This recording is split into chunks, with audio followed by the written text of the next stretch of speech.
आज के दौर में इंसान जिंदा तो है पर अंदर से खो गया है। हर कोई मुस्कुराना चाहता है पर मुस्कान के पीछे एक नकाब छुपा है। हर कोई दौड़ रहा है पर किसी को नहीं पता कहाँ जाना है। रिश्ते हैं पर उनमें आत्मा नहीं, दोस्त है पर भरोसा नहीं, घर है पर सुकून नहीं। हम हर दिन अपना फ़ोन चार्ज तो ज़रूर करते हैं पर खुद को कभी नहीं। हम दूसरों को ऑनलाइन देखते हैं पर खुद को कभी नहीं देख पाते। आज का इंसान हर वो चीज़ जानता है जो उसे बाहर सफल बना सकती है, पर वो ये नहीं जानता कि वो खुद कौन है। हमने भगवान को मंदिरों में बंद कर दिया है। सच्चाई बस किताबों के पन्नों में छुपी है और खुद को स्क्रीन के पीछे। अब हमारे सपने भी फाइलों में है, हमारी भावनाएं मोबाइल में और हमारी सच्चाई बस यादों में। लोग कहते हैं ज़िंदगी बहुत तेज़ हो गई है, पर असल में ज़िंदगी नहीं, हम धीरे धीरे ज़िंदगी को बर्बाद कर रहे हैं। आज हम सब किसी न किसी युद्ध में है। कोई रिश्तों से लड़ रहा है, कोई अकेलेपन से, कोई अपने ही विचारों से। पर सबसे बड़ा सवाल ये नहीं है कि दुनिया कहाँ जा रही है, बल्कि ये है इस सब में हम कहाँ है। भगवत गीता इसी सवाल का जवाब देती है। वो कहती है जब तू खुद को पहचान लेता है तो तेरी हर लड़ाई आसान हो जाती है। गीता कोई किताब नहीं, यह हमारे अंदर सोई हुई आत्मा की आवाज़ है। जब तू थक जाए, जब दुनिया तुझे तोड़ दे, तो याद रखना श्री कृष्ण अब भी तुम्हारे अंदर बोल रहे हैं। ये यात्रा है अज्ञान से ज्ञान की, भ्रम से सत्य की और भय से स्वतंत्रता की।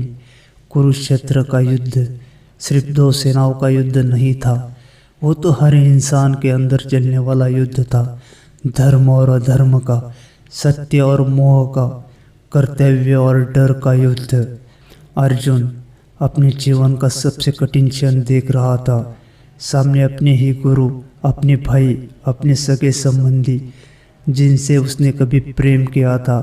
हाथ कांपने लगे, धनुष्य गिर गया और उसने कहा, यही स्थिति हर इंसान के जीवन में आती है जब हम सही करना होता है लेकिन हम डर जाते हैं। जब कर्तव्य और भावनाओं के बीच आत्मा कांपने लगती है, तब श्री कृष्ण कहते हैं, हे अर्जुन, जिसको तू मारने वाला समझ रहा है वो कभी मर नहीं सकता, क्योंकि आत्मा ना जन्म लेती है ना मरती है। ये वही क्षण था जब गीता शुरू हुई और मानव इतिहास में पहली बार ईश्वर ने स्वयं मानव के भ्रम को दूर किया। हम सब अपने जीवन में अर्जुन की तरह ही है, कभी रिश्तों में, कभी समाज में, कभी अपने ही डर से। हम अपने अंदर के युद्ध से भागना चाहते हैं, पर भगवत गीता कहती है भागने से, डर जाने से मंजिल थोड़ी मिलेगी। अपने अंदर के युद्ध को समझो, तभी सच्ची विजय मिलेगी। जो अपने मन को जीत लेता है वही सच्चा योद्धा है। युद्ध का मैदान बाहर नहीं, युद्ध तो हमारे अंदर है। कुरुक्षेत्र आज भी जीवित है हर इंसान के हृदय में। श्री कृष्ण ने कहा, हे अर्जुन, तू जिस शरीर को अपना समझ रहा है वो तो मिट्टी, पानी, अग्नि, वायु और आकाश, इन 5 तत्वों से बना है। जब ये टूटेगा तो इन्हीं तत्वों में मिल जाएगा, पर तू जो अंदर है आत्मा, वो कभी नहीं मिटेगी। कृष्ण कहते हैं, अर्जुन, तू शरीर नहीं, तू वो है जो शरीर को चला रहा है। शरीर तो वस्त्र है, जब पुराना हो जाता है तो आत्मा नया वस्त्र धारण कर लेती है। यहाँ श्री कृष्ण ने जीवन का सबसे बड़ा रहस्य खोल दिया। मृत्यु का कोई अस्तित्व नहीं, मृत्यु सिर्फ परिवर्तन है। जैसे दिन के बाद रात आती है और रात के बाद फिर सुबह, वैसे ही जन्म और मृत्यु का चक्र चलता रहता है। पर अर्जुन अभी भी भ्रमित था। उसने कहा, हे कृष्ण, अगर आत्मा अमर है तो फिर ये दुख, ये भय क्यों? श्री कृष्ण मुस्कुराए, अर्जुन, क्योंकि तू खुद को शरीर मान बैठा है। जब तू मैं कहता है, वो मैं शरीर नहीं, वो आत्मा है।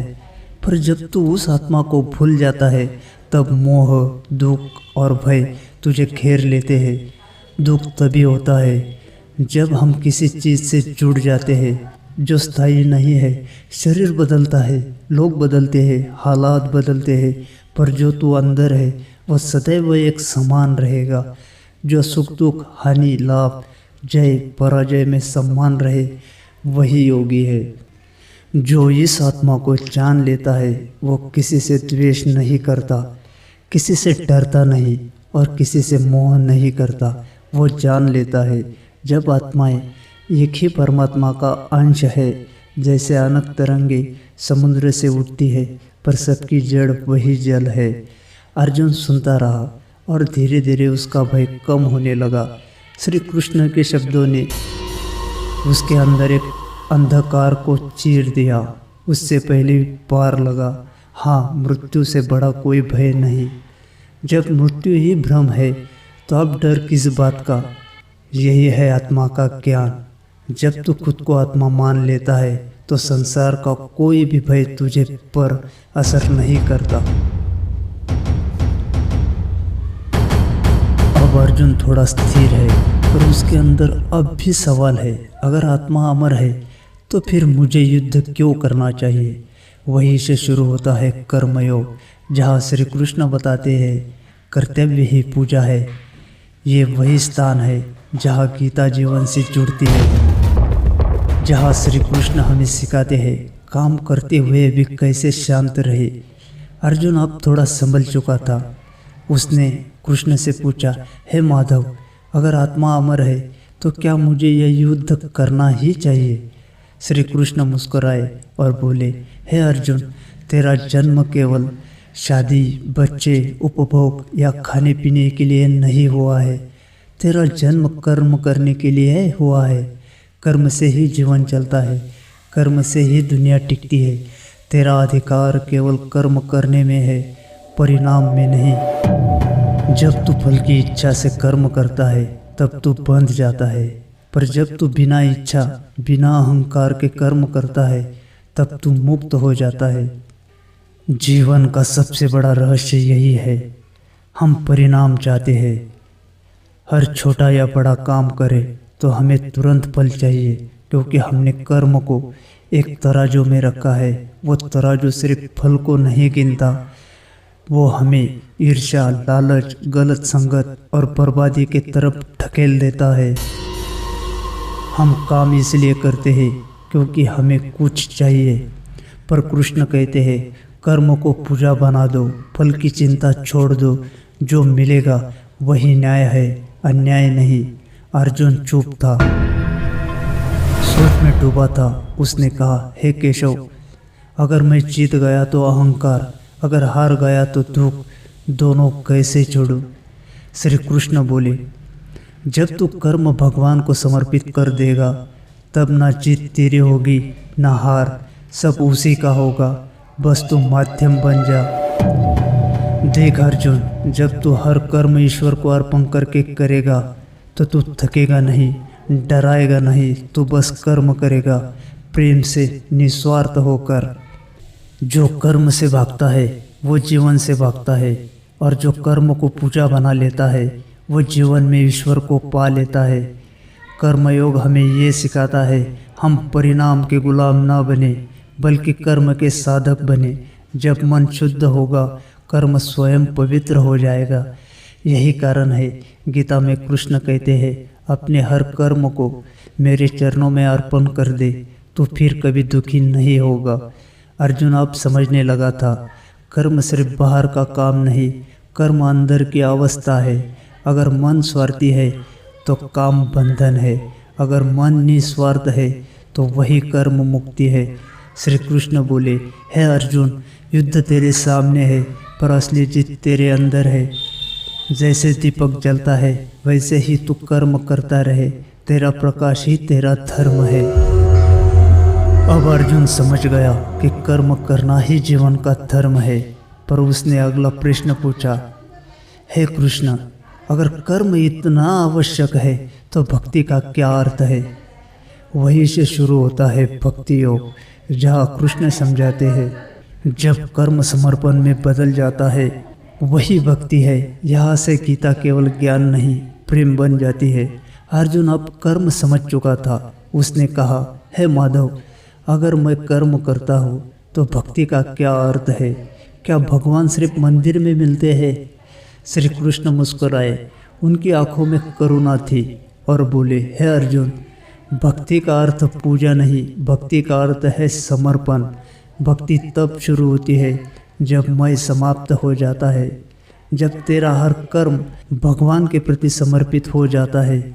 भक्ति का अर्थ ये नहीं कि तू संसार छोड़ दे, भक्ति का अर्थ ये है तू संसार में रहकर भी अपना मन भगवान में स्थिर रखे। सच्ची भक्ति आंसुओं से नहीं, श्रद्धा से होती है, जो हर स्थिति में कह सके, हे प्रभु, जो तू करेगा वही ठीक करेगा। भक्ति का मतलब मांगना नहीं, भक्ति का मतलब है सौंप देना।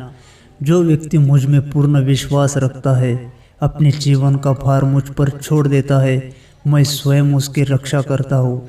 भक्ति वो शक्ति है जो अशांत मन को शांत करती है। भक्ति वो दीपक है जो अंधकार को रोशनी में बदल देता है। भक्ति वो मार्ग है जो मनुष्य को मनुष्य नहीं, ईश्वर का अंश बना देती है। अर्जुन ने पूछा, हे केशव, क्या सभी मार्ग तुझ तक ही आते हैं? श्री कृष्ण बोले, हाँ अर्जुन, चाहे कोई मुझे किसी भी रूप में पुकारे, वो मुझ तक ही आता है। क्या सब मार्ग अंत में मुझ में ही मिल जाते हैं? जैसे जैसे लोग मुझे याद करते हैं, मैं भी वैसे वैसे उन्हें स्वीकार करता हूँ। भक्ति का रहस्य यही है, ईश्वर को पाने के लिए दूर मत भागो, उसे अपने ही कर्म, हर विचार में देखो। जब तू अपने परिवार की सेवा करता है, जब तू ईमानदारी से काम करता है, जब तू किसी की मदद करता है बिना दिखावे की, वो भी तो भक्ति है। भक्ति का सच्चा रूप वो है जब तू कह सके, हे भगवान, मैं तेरा हूँ, तू जैसा चाहे वैसा कर। यही शरणागति है। जो मुझे सच्चे हृदय से प्रेम करता है, मैं उसे कभी दूर नहीं करता, मैं उसके अंदर हमेशा रहता हूँ। यही अर्जुन के अंदर परिवर्तन शुरू होता है। अब वो केवल योद्धा नहीं, एक साधक बन जाता है। उसने जाना, कर्मयोग बाहरी शांति देता है, पर भक्ति योग अंदर शांत करता है। अब अर्जुन के अंदर श्रद्धा है, पर उसके मन में एक और प्रश्न उठता है, हे कृष्ण, जो भक्ति करता है वो ज्ञान से बड़ा है या कर्म से? यही से शुरू होता है ज्ञान योग, जहाँ श्री कृष्ण समझाते हैं ज्ञान ही वो दीपक है जो भक्ति और कर्म दोनों को प्रकाशित करता है। श्री कृष्ण अब मुस्कुरा रहे थे। अर्जुन का चेहरा शांत हो चुका था, लेकिन उसके अंदर अब एक नया प्रश्न था। उसने पूछा, हे माधव, तूने कर्म बताया, तूने भक्ति बताई, क्या ज्ञान इन दोनों से बड़ा है? कृष्ण ने उत्तर दिया, हे अर्जुन, भक्ति बिना ज्ञान अधूरा है और ज्ञान बिना भक्ति सूखी है। जब दोनों मिलते हैं तभी मनुष्य परमात्मा को जानता है। ज्ञान का अर्थ केवल किताबें पढ़ना नहीं है, ज्ञान का अर्थ है स्वयं को जानना। जो खुद को जान लेता है वो ईश्वर को जान लेता है। जैसे सूरज के निकलते ही अंधकार मिट जाता है, वैसे ही ज्ञान के आते मोह मिट जाता है। पर यह ज्ञान केवल पढ़ने से नहीं आता, ये तब आता है जब मन शांत होता है, जब तू अपने अंदर झांकना सीख जाता है, जब तू हर घटनाओं को साक्षी भाव से देखने लगता है। सच्चा ज्ञानी वही है जो संसार में रहते हुए भी संसार से परे रह जाता है, जिसका मन ना सुख में डोलता है ना दुख में टूटता है, जो जानता है सब कुछ आता है और चला जाता है, जो दुख में विचलित नहीं होता और सुख में आसक्त नहीं होता, वही ज्ञानी है। कृष्ण कहते हैं, हे अर्जुन, जब तू सब प्राणियों में एक ही आत्मा को देखेगा तब तेरे अंदर किसी के प्रति ना द्वेष रहेगा ना मोह, तब तू सचमुच ज्ञानी कहलाएगा। सच्चा ज्ञानी ब्राह्मण, गाय, हाथी, कुत्ता सब में एक ही आत्मा देखता है। ज्ञान योग हमें ये सिखाता है, ईश्वर कोई दूर के अस्तित्व नहीं, वो हर जगह है, तेरे अंदर, मेरे अंदर, हर जीव में, बस तू पहचान नहीं पाया। जब ज्ञान आता है तो अहंकार मिटता है, क्योंकि ज्ञानी जानता है जो कुछ है वही परमात्मा है, सब कुछ वासुदेव है। वही एक सत्य है। और जब ये ज्ञान हृदय में उतर जाता है तो जीवन बदल जाता है। फिर किसी से द्वेष नहीं रहता, क्योंकि सब अपने लगने लगते हैं। फिर कोई भय नहीं रहता, क्योंकि सब ईश्वर की योजना लगने लगती है। अर्जुन अब चुप था, उसके मन का अंधकार मिट चुका था। कृष्ण के शब्द अब उसके कानों तक नहीं, उसके हृदय तक पहुंच चुके थे। अब अर्जुन के अंदर ज्ञान, भक्ति और कर्म तीनों एक साथ जाग चुके थे। लेकिन अब भी एक अंतिम समझ बाकी है, जीवन का संपूर्ण अर्थ, वो समझ जो गीता का अंतिम संदेश है। अब समय है अंतिम चरण का, जहाँ अर्जुन कहता है, अब मेरा मोह मिट गया है, मैं जाग गया हूँ। कुरुक्षेत्र का युद्ध अब भी चल रहा था। धूल उड़ रही थी, शंख बज रहे थे, पर अर्जुन बदल चुका था। जो अर्जुन कुछ समय पहले कांप रहा था, अब वही अर्जुन स्थिर था। श्री कृष्ण की वाणी उसके अंदर प्रकाश बनकर उतर चुकी थी।